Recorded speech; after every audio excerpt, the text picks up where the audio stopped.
Welcome back, everybody. This is day 3 of installing air suspension, and the clips I left off yesterday was, I think, the wiring and how I'm going to do the management and stuff like that. And also, if you're asking, no, I'm not wearing the same stuff, same sweatshirts, because I just wear black.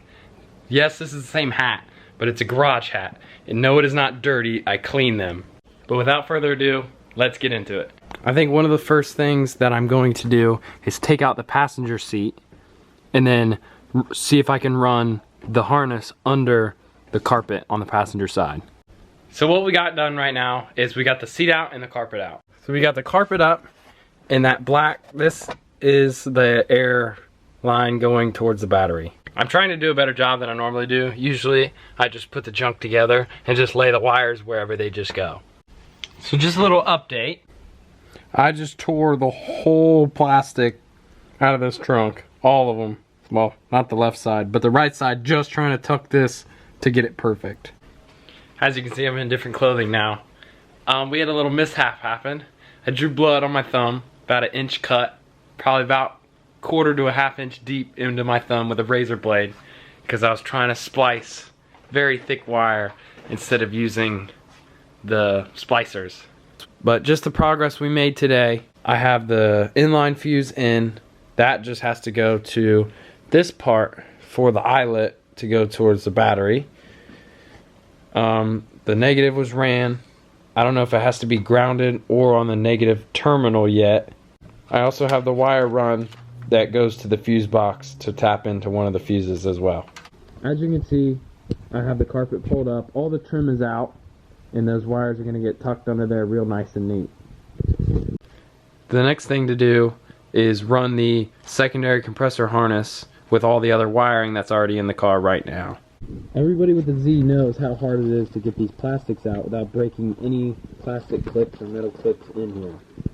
And a miracle is that I did it without breaking any, which is sweet.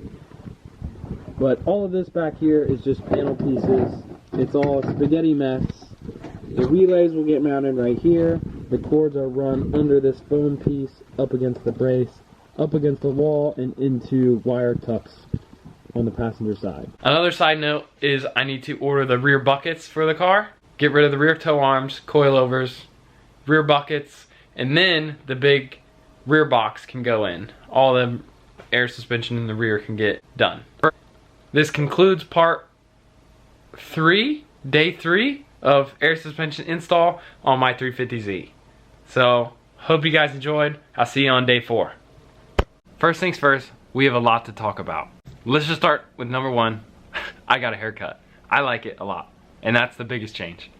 The other updates are the airlift is completely in, 100%. It's been a while since the last update video, and so much has happened since then. As you can see, I have the buckets in, the rear bags, and the shocks all in. As you can see, the only thing missing is I have to run the air lines to the trunk and set all of that up.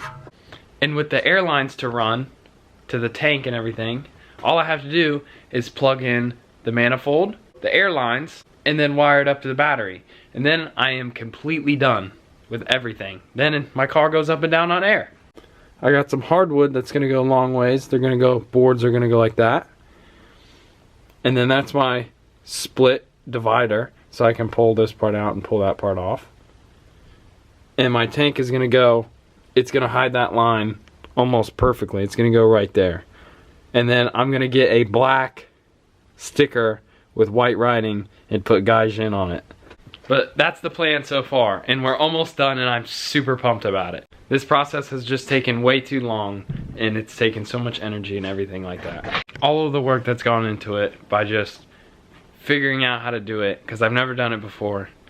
Figuring out how to do it, putting the rears on, the fronts on. Wiring is probably the hardest part, because everything, it just seems so complex. And it's really not. You just learn as you go. And then stripping the interior, my passenger seat was out. Everything in that car was just out of it. Tucking wires under the carpet so everything looks pretty and clean. Trying not to have a spaghetti mess of wires everywhere as well. And then just the experience on doing it. And now I can say I've done air suspension before. That's pretty cool. I don't know if I'm going to show too much more because this little update is gonna go with all the other videos, and I don't know how long the video is gonna be, but I don't want it to be another 10-minute video because I feel like that's a long video for something that's not of actual content. It's just a bunch of frequent updates because I don't know what I'm doing. And let alone I don't know what I'm doing, but I don't know what I'm doing making videos. I don't know how to edit. I can't really edit that well, and just everything like that. I feel like the shorter videos are more effective because it's just updates and not of actual content. But I just remembered we have a surprise that's outside, and it may or may not be another vehicle and another Gaijin vehicle, and that's pretty exciting. And I can tell you now that we are going to have lots and lots of fun with it, because when I bought it, oh, let me get that lighting. When I bought it, the guy told me I am allowed to modify it. I bought it from a dealer. He told me I am allowed to modify it, which made me the most excited. But I just want to say I hope this channel goes somewhere, because then I can have people to be like, thank you guys for the support and thank for all the companies that sponsor me. But for right now, it's out of my own pocket.